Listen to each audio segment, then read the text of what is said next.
नमस्कार दोस्तों। आज हम लोग जीडीपी के बारे में जानेंगे। मोस्ट ऑफ द जो आप लोग हैं वो जो हैं इस जीडीपी टर्म से अवेयर होंगे। जीडीपी जो है बेसिकली देखिए न्यूज़ में भी हमेशा आते रहता है जीडीपी।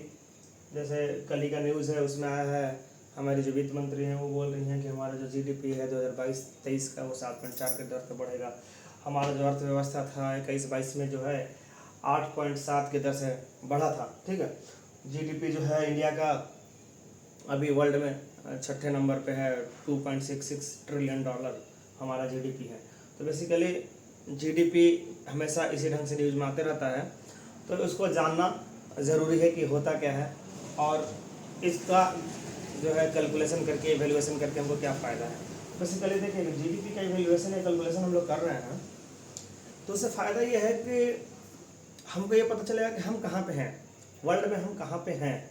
ठीक है, हमको ये पता चलेगा कि जिसका जीडीपी ज़्यादा है उसके क्या प्रोडक्शन ज़्यादा हो रहा है, उसके यहाँ जो है पर कैपिटा इनकम ज़्यादा होगा, उसके यहाँ के लोगों का लिविंग स्टैंडर्ड ज़्यादा बढ़िया होगा। ठीक है, जैसे अभी हम इंडिया को अगर यूएसए से कंपेरिजन करेंगे तो यूएसए का जो है जीडीपी जो है इंडिया से काफ़ी गुना ज़्यादा है, वो 20 पॉइंट समथिंग ट्रिलियन डॉलर है। ठीक है, तो बहुत ज़्यादा है। तो वहाँ का जो है लिविंग स्टैंडर्ड वगैरह जो है बहुत अच्छा है। वहाँ पे जो है लोग इन्वेस्ट करना चाहते हैं, वो सेफ कंट्री हो गया इन्वेस्टमेंट के पर्पज़ से भी। बहुत कुछ है जो जीडीपी से हम लोग को पता चलता है। ठीक है, जैसे किसी देश का जीडीपी अगर उसका ग्रोथ रेट नीचे है, नेगेटिव में जा रहा है, इसका मतलब उस देश का जो है दिवाला निकल चुका है। उस देश को बर्बाद होने से कोई बचा नहीं सकता है। ठीक है, तो अभी जो है ये हुआ कि जीडीपी से हम लोग क्या क्या आकलन कर सकते हैं, क्या क्या अनुमान निकाल सकते हैं। ये बेसिकली हम लोग जो हैं अभी यहाँ पे पढ़ेंगे जीडीपी होता क्या है और जीडीपी को कैलकुलेट कैसे करते हैं। तो अभी हम लोग आते हैं जीडीपी पे। जीडीपी का फुल फॉर्म होता है ग्रॉस डोमेस्टिक प्रोडक्ट। ठीक है, ग्रॉस मतलब टोटल, तो इसको हिंदी में बोलते हैं सकल घरेलू उत्पाद। ठीक है, तो सकल घरेलू उत्पाद क्या है? सकल घरेलू उत्पाद बेसिकली होता है एक वर्ष के लिए हम लोग कैलकुलेट करते हैं, एक फाइनेंशियल ईयर के लिए। ठीक है, तो जैसे पिछली बार जो है हमारा जीडीपी जो था 21-22 के लिए कैलकुलेट हुआ था, इस बार जो है 22-23 के लिए कैलकुलेट होगा। ठीक है, 2022 से 2023 के लिए। ठीक है, 1 अप्रैल 2022 से 31 मार्च 2023 के लिए कैलकुलेट होगा।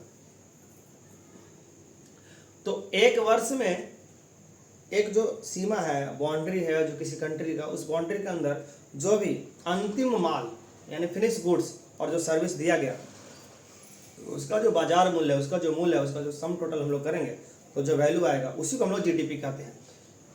जो डेफिनेशन सामने दिया हुआ है आप लोग पढ़ सकते हैं।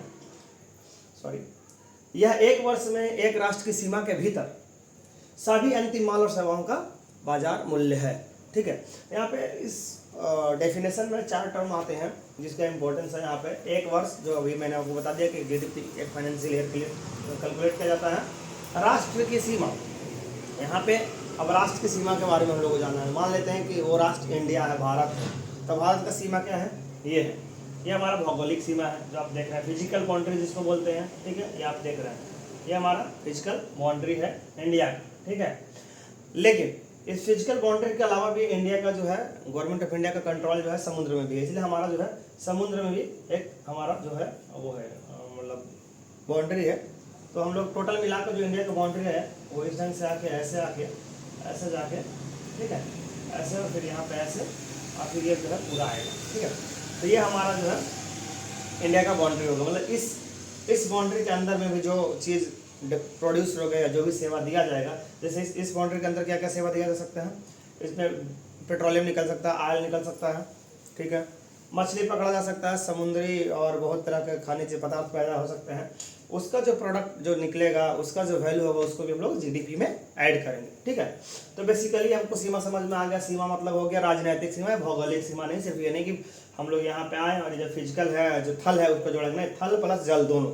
ठीक है, उसके बाद आते हैं अंतिम माल और सेवा। अंतिम माल और सेवा का मतलब है फिनिश गुड्स और सर्विस। ठीक है, तो फिनिश गुड्स क्या होता है? फिनिश गुड्स उस गुड्स को कहते हैं जिसको कंज्यूमर और डायरेक्ट कंज्यूम कर ले। ठीक है, जैसे फिनिश गुड्स हम लोग कह सकते हैं, कोई भी ऐसा चीज़ ले लीजिए जिसको हम लोग यूज कर लें। जैसे कि मान लीजिए कि आलू लिए, ठीक है, आलू बाजार से लाए, सब्जी बनाया, खा गए।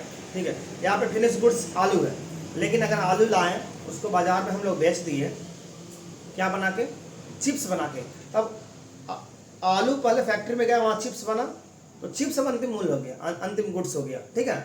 तो जैसे कि अभी हम और बहुत सारे एग्जांपल्स इसको समझ सकते हैं कि जैसे कि यहाँ पे देखिए, ये बादाम है, ठीक है, बादाम को बाजार में ले गए, बाजार में ले जाकर बादाम बेच दिए और बादाम लोग खा लिए, ठीक है। तो कंज्यूमर जो एंड यूजर था वो उसको क्या था, उसके लिए अंतिम ये हुआ। इसके बाद इसका फर्दर प्रोसेसिंग कुछ नहीं हुआ, डायरेक्ट कंज्यूमर कंज्यूम कर लिया, इसलिए अंतिम मूल्य हुआ। ये जो बादाम है इसको हम लोग जो है जीडीपी में काउंट करेंगे। लेकिन अगर सपोज कीजिए कि यहाँ खेत से बादाम निकला और बाजार में मंडी में ना जाके वो बादाम फैक्ट्री को बेच दिया जाता है। फैक्ट्री में क्या है, मसाला लगा के इसको बादाम पकौड़ा बना दिया जाता है, ठीक है। तो जब बादाम पकौड़ा बना दिया गया तो अब हमारा अंतिम मूल्य ये दोनों नहीं है, हमारा अंतिम प्रोडक्ट ये है। जब अंतिम प्रोडक्ट ये है तो इसके वैल्यू को हम लोग जीडीपी में ऐड करेंगे। मतलब साफ है कि यहाँ पे जो है डायरेक्ट कंज्यूमर कंज्यूम किया, तो इसको यहाँ पर कंज्यूमर इसको कंज्यूम नहीं कर रहा है, इसको तो फैक्ट्री खरीद रहा है, मसाला लगा रहा है, बेच रहा है, तो डायरेक्ट कंज्यूमर तो इसको कंज्यूम कर रहा है। तो इसको, ये दोनों प्रोडक्ट को हम लोग जीडीपी में कैलकुलेट करेंगे, ठीक है।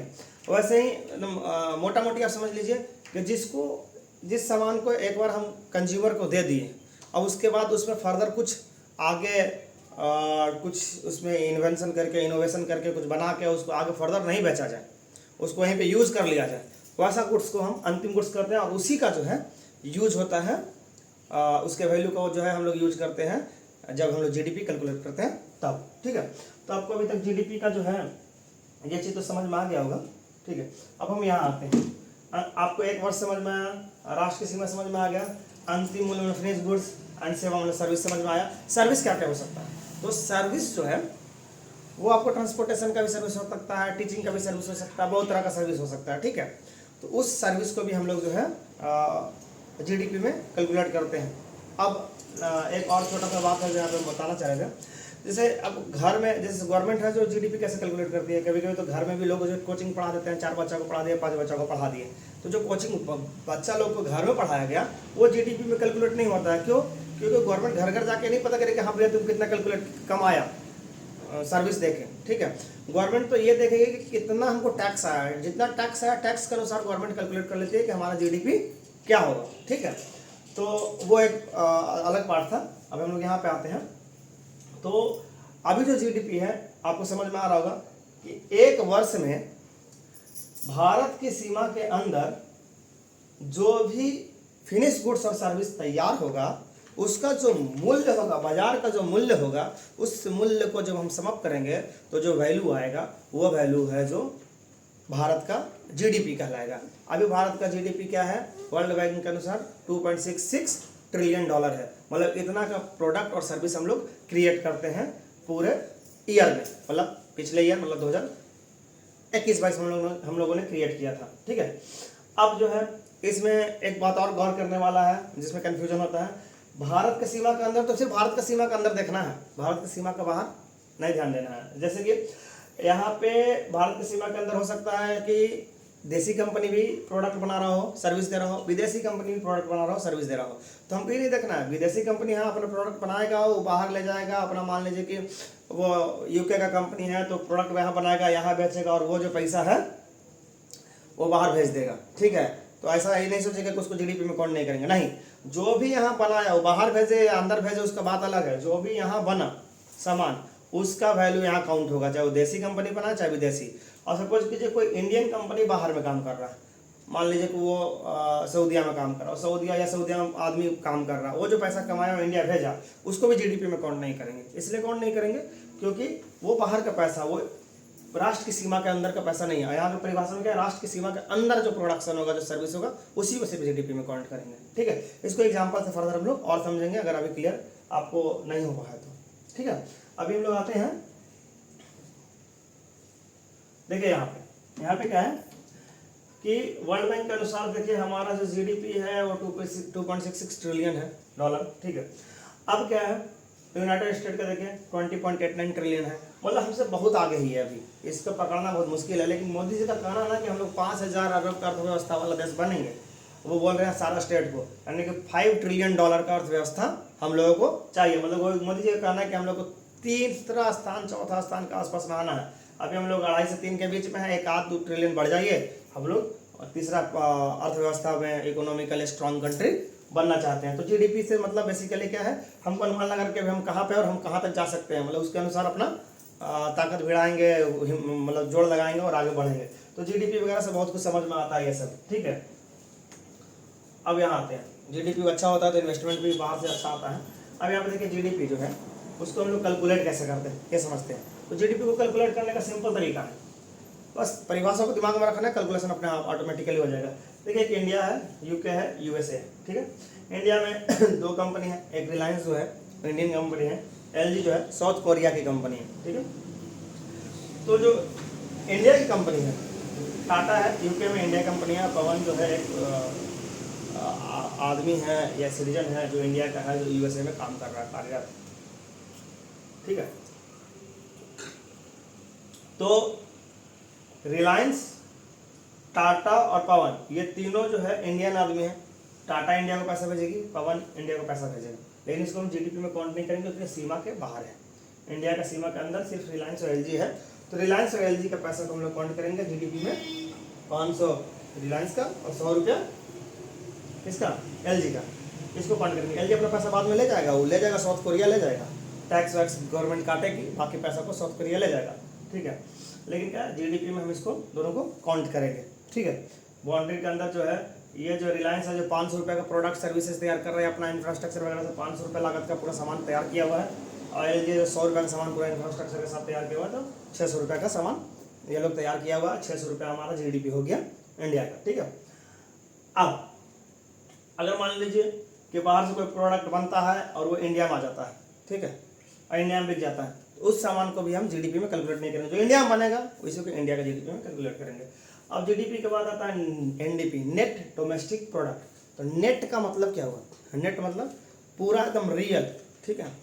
जैसे ऐसा नहीं फालतू में बार्गेनिंग वाला टाइप नहीं कि 20 रुपये पहले बात दाम बोले हैं, फिर उसके बाद 15 रुपये कर दिए, 5 रुपये बार्गेनिंग कर लो, वैसा नहीं, एकदम नेट। कहीं पे भी आप देखिएगा कि नेट रेट लिखा है मतलब वही रेट लगेगा, ठीक है।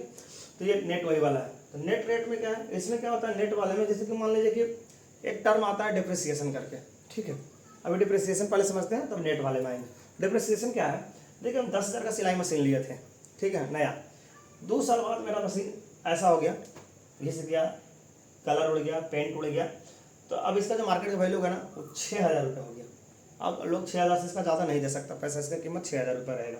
तो जो 10,000 माइनस 6,000 जो 4,000 रुपये बचा, वो 4,000 क्या हुआ, डिप्रिसिएशन हो गया। टूट फूट घिसाई पिटाई जो भी कह लीजिए वो हो गया इसका, मतलब रगड़ाई, पेंट उड़ गया, सब वही सब आ गया, उसको डिप्रिसिएशन बोलते हैं, ठीक है। तो क्या बोल रहा है एनडीपी, बोल रहा है कि decrease in the value of fix asset. जो फिक्स एसेट जो फैक्ट्री में लगा हुआ होता है, जैसे लेथ मशीन लगा हुआ है, अगर मान लीजिए कि कोई पाइप का फैक्ट्री है तो लेथ मशीन लगा हुआ है उसमें, ठीक है। उसमें आपका एक्सट्रूसर लगा हुआ है, ठीक है, उसमें बहुत सारा वैसा पार्ट्स लगा हुआ है। तो वो सब जो है टाइम के साथ जो है उसका वैल्यू कम था, उसमें मतलब पार्ट्स डैमेज भी होता है, तो सब का पैसा जो है वो कमता है, ठीक है। तो वही सब जो पैसा जब हम कमाएंगे, जैसे कि यहाँ पे लिखा हुआ कंप्यूटर है, कंप्यूटर भी टाइम के साथ आउटडेटेड हो जाता है, उसका पैसा कमता है। बिल्डिंग भी टाइम के साथ जो है जर्जर हो जाता है, तो उसका पैसा कमता है, ठीक है। तो वो सब चीज़ों को हम जो है डिप्रिसिएशन में रखते हैं। और ये डिप्रिसिएशन जो है जब जीडीपी में से डिप्रिसिएशन घटाएंगे तो एनडीपी आएगा। अब यहाँ पर देखिए मान लीजिए रिलायंस का 500 का जो है पूरा एसेट्स है, उसका पूरा प्रोडक्शन वगैरह लेके है, और उसमें से मान लीजिए कि 10 रुपये का उसका जो है मशीन ख़राब हो जाता है साल भर में। और एलजी का भी 10 रुपये का मशीन ख़राब, मतलब मशीन ख़राब होने का मतलब उसका मशीन का जो है घिस गया है, या फिर उसका पार्ट टूट गया, जो थोड़ा सा रगड़ा घिसा गया, जो भी है उसके कारण उसका वैल्यू कम गया है, वो 10 रुपये के इसके क्या होता है। तो 10-20 रुपये का दोनों जगह पे हुआ, तो वो 20 रुपये 600 में से घटा देंगे, जो 580 रुपये आएगा वो हमारा एनडीपी होगा, नेट डोमेस्टिक प्रोडक्ट, ठीक है। अब जो है यहाँ आते हैं हम लोग, होप आपको जीडीपी और एनडीपी समझ में आया होगा। ये दोनों सीमा के अंदर का बात है, मतलब एक राष्ट्र के सीमा के अंदर जो भी हो प्रोडक्शन उसका बात है। लेकिन जब यहाँ पे आता है जीएनपी, ग्रॉस नेशनल प्रोडक्ट, तो यहाँ पे हम लोग बात करते हैं सीमा का नहीं, यहाँ पे हम लोग बात करते हैं कंट्रीज सिटीजन, माने एक देश का नागरिक, चाहे वो बाहर हो, चाहे वो देश में हो, चाहे वो विदेश में हो, कहीं भी है, पैसा कमा रहा हो, सारा पैसा को गवर्नमेंट कैलकुलेट वो सारा पैसा को कैलकुलेट किया जाएगा। और जो सारा पैसा को जो कैलकुलेट किया जाएगा वो जो सम टोटल वैल्यू आएगा उसको बोलेंगे जीएनपी। मतलब क्या है, gross national product is the total value of all finished goods and services produced by a country citizen in A given financial year irrespective of their location. मतलब country के citizen को ध्यान में रखना है। और कंट्री का सिटीजन जो है कहीं पे भी पैसा कमा रहा है, कहीं पे भी पैसा बना रहा है, कहीं पे भी प्रोडक्ट बना रहा है, उसका जो बाजार मूल्य है उसको जब हम सम अप करेंगे तो उससे जो मेरा आउटपुट आएगा उसको जो हम बोलेंगे जीएनपी। ठीक है, जैसे अभी पिछले वाले में हम देखेंगे यहाँ पे, तो यहाँ पे देखिए कि आप जो है रिलायंस जो है इंडियन कंपनी है, एलजी साउथ कोरियन कंपनी है, टाटा इंडियन है, पवन इंडियन है, इंडियन सिटीजन है। तो रिलायंस, टाटा और पवन ये तीनों 3 देश में पैसा कमा रहे हैं, लेकिन तीनों को हम सम अप करेंगे और तीनों को जब सम अप करेंगे तो 500, 200 और 100। यहाँ एलजी वाले पैसा नहीं करेंगे सम अप क्योंकि ये इंडियन नहीं है। ठीक है, तो हम यहाँ पे क्या सिटीजन को देख रहे हैं, जीएनपी में सिटीजन को देख रहे हैं, जबकि हमको जीडीपी में क्षेत्र को, सीमा को देखते थे। ठीक है, तो जब 500, 200 और 10 तो 710 आता है। यहाँ पे देखिए जीएनपी में हम रिलायंस का पैसा, टाटा का पैसा, पवन का पैसा एडअप किया और ये 710 रुपये है। ठीक है, अब एनएनपी आता है, तो एनएनपी भी सेम है, सिमिलर है। जैसे कि वहाँ पे होता था जीडीपी के जगह पे एनडीपी, वैसे यहाँ पे भी, यहाँ पे डिप्रिसिएशन होता है। डिप्रिसिएशन के कारण क्या होता है, जो भी उसका वैल्यू कमा, उस जो मशीन का पार्ट पुर्जा का जो वैल्यू कमा टाइम के साथ, उस वैल्यू को कम कर देते हैं। तो जीएनपी में से जब डिप्रिसिएशन घटाते हैं तो हमारा एनएनपी आ जाता है। ठीक है, तो होप मैं समझ सकता हूँ कि आप लोगों को ये टॉपिक समझ में आया होगा, और जो चीज़ आप लोगों को समझ में नहीं आया है या जो मेरे तरफ से गलती रह गया, और उसको आप कमेंट में बताइए, मैं उसको सुधारने का कोशिश करूँगा। धन्यवाद।